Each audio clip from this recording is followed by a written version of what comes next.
the app stores, what we'll give you as a SaaS offer is that you can charge your customer with a credit card, right? Where in Marketplace, it's preferred that your customer would have a Partner Center account, an Azure account subscription, and then there are other offers in Marketplace, and we talk about that. We have what is called a VM offer. We have these managed Azure applications offers, the managed apps. We have SaaS offers, social SaaS template, the container offers, and we keep expanding the number of offers in partner centers for you to then target these two different storefronts. In partner center, you can see as well your customers' information. That you can see, who are your customer, what they subscribe to. You can see the different bills, and then you get paid through Partner Center as well as the publisher. So this is technically the Partner Center portal and what it is, right? So, and then my favorite piece of Partner Center is the analysis page, where you can see all your orders, meaning all your customers' orders that have been placed or deployed. In the case of managed apps, you see the usage, where in the world are these deployments being done, who are your customers, if you need to reach out to them, and then Marketplace Insight, like how many people have seen my offer in the Azure Marketplace website or in the Azure portal. How many downloads you have, if you have ratings, all that will be in Partner Center as well. So you have a good set of tools and reports in Partner Center for you to look at how your application is doing once it's published through us. Okay. So we have a set of billing options for Azure Marketplace, and we support free, meaning that the customer could go in, deploy an Azure app, and it won't be charged anything by you as a publisher. The customer, of course, so the buyer will also have to pay for the resources deployed, the hardware being deployed, but not for the IP or your solution per se. So that's one way. We also support BYOL, which is bring your own license, and of course the one that most of the people ask for is the transact, because the transact will allow you to bill the customer on a monthly basis or per meter, and we're going to go into that section as well. This is the one that, of course, most of our partners use, so we're going to go into that in the future. And here in the slide deck, just for your reference, if you want to go back here later, look at all the other offers and how they're built as well. Okay. We talk about billing cycles. So managed app are charged monthly. And if you include a virtual machine inside your managed app, and it's something that you could do as well, and we're going to go on how to do that in this workshop, you could also charge a monthly or per CPU per hour basis. So you have technically 3 mechanisms to charge a customer in a managed app. You got a VM per CPU cycles per hour, monthly, and meters. So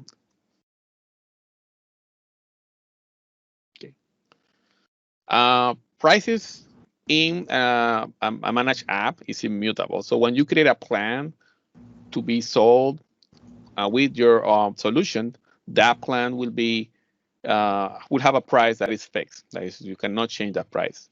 In the future, if you really want to change the price amount for that offer, then you can create a new plan, and then you can deprecate, or it's called stop sell, that first plan that you created to retire that old pricing that you had. So that's how it's done.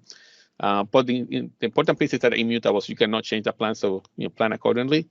And then to upgrade, you have to buy a new plan.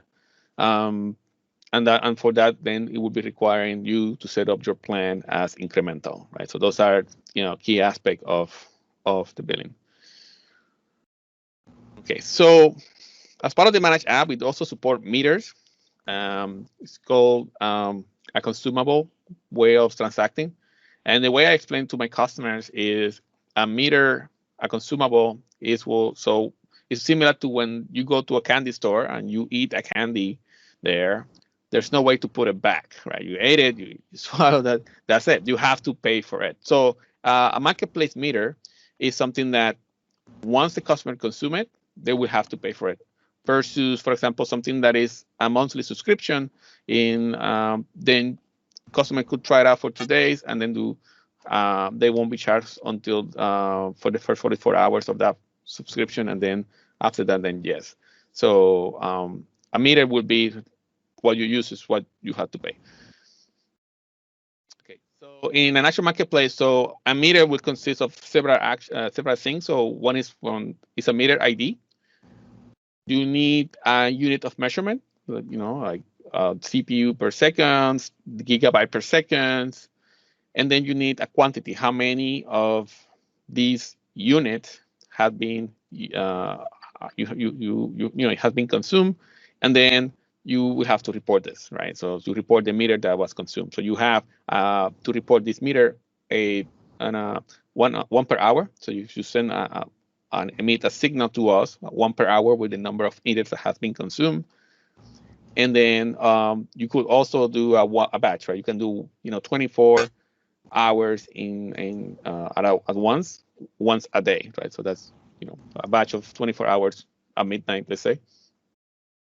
So to provide you an example on how this works, I'm gonna have an example of a parking meter. So assume you have a car and you need to create this meter.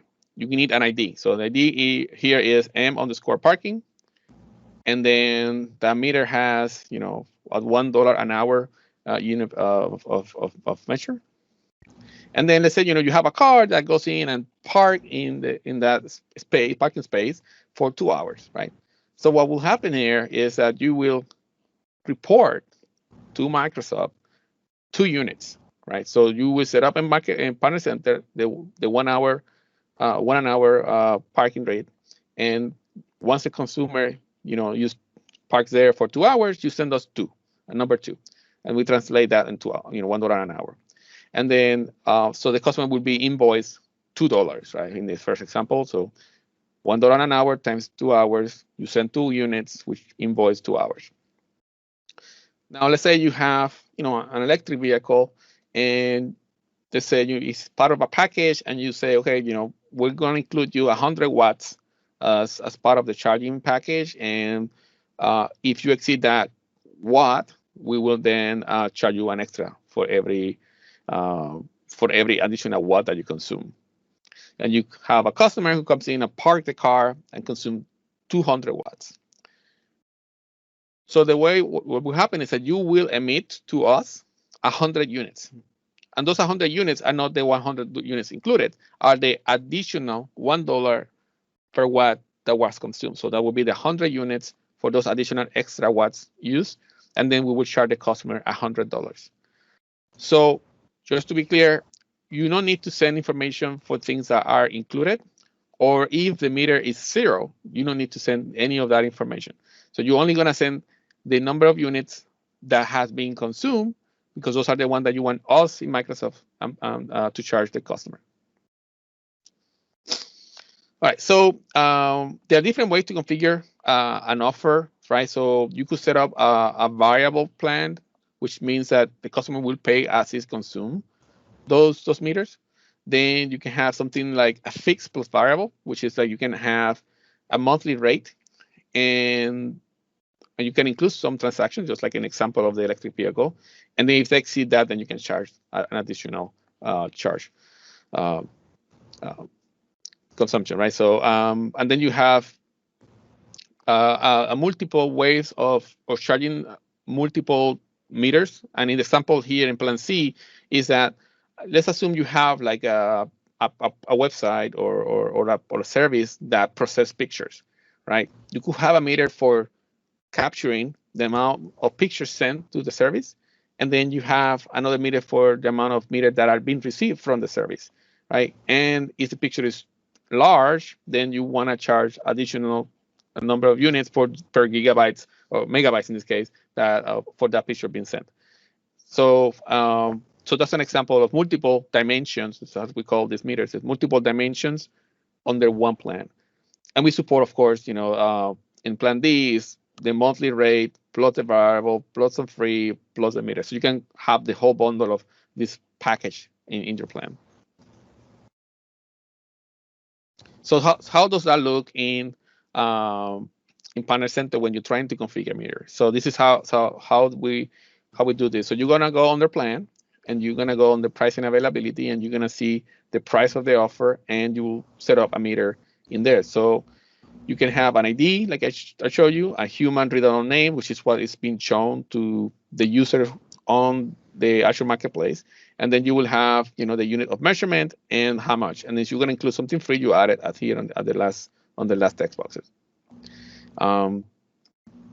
We support up to, I just stated 30 here, but it's up to 50 now. So 50 meters on a plan. So that is a new update that we added recently as well. And if you have multiple meters, again, you can add all of them in there. And this is a price that has, a monthly rate plus 3 meters. And this is how it should look. So feel free to use the slide deck for you to guide yourself when you're configuring it, so you have an idea on how this works. All right. So if I need to configure a meter on my system, how would that look? So, we talked already that a managed application have their own template. You just went through the lab for that, so it's great, right? And you may have a UI definition, and of course, you have the optional view definition. And inside the ARM template, you could have something like a VM offer that will send those meters back to the Azure Marketplace API, or you can have an Azure service that actually does this for you as well. And in that VM, you can have that VM service. It's a small application you build, just emit those, the same. And then you can, once everything is certified and published and the customer deploys it, then that meter will then send a signal to our billing API.